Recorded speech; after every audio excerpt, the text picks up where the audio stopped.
তালাবুল ইলমে ফরিদাতুন আলা কুল্লি মুসলিম।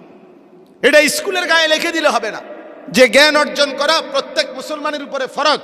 আল হাদিস অনেক স্কুলের ঘর দরজার মধ্যে লিখে দিছে, গেটে, বাউন্ডারি দেওয়ালে। না না না, এটা আল হাদিস না।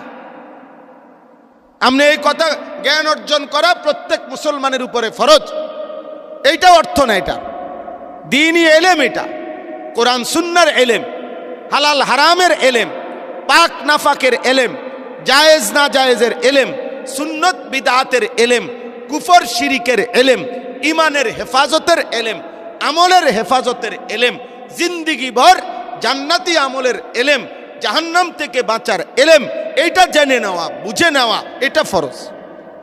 তাওহীদ পরিষ্কার বিশুদ্ধ চিনবেন কিভাবে?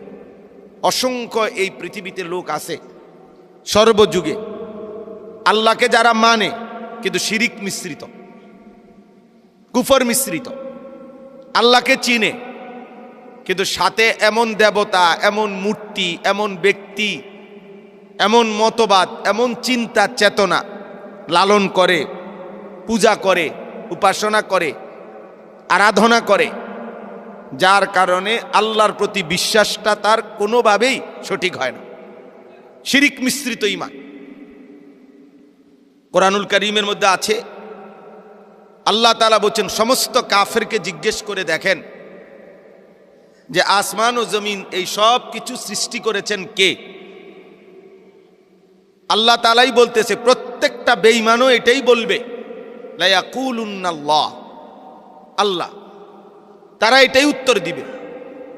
তাহলে আল্লাহকে এক হলে এমনি চিনা, জানা যে আল্লাহ আছেন, একজন সৃষ্টিকর্তা আছেন, এতটুকুই যথেষ্ট না।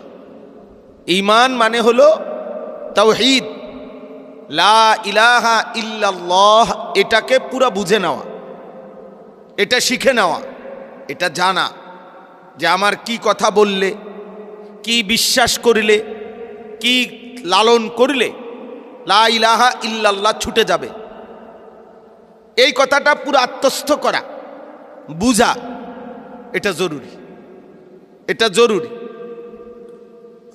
অসংখ্য অগণিত মানুষ আছে যারা আল্লাহকে বাস্তবিকই মানে, কিন্তু তাদের সেই মানা বিশ্বাসের মধ্যে শিরিক আছে, সাথে শিরিক মিশ্রিত।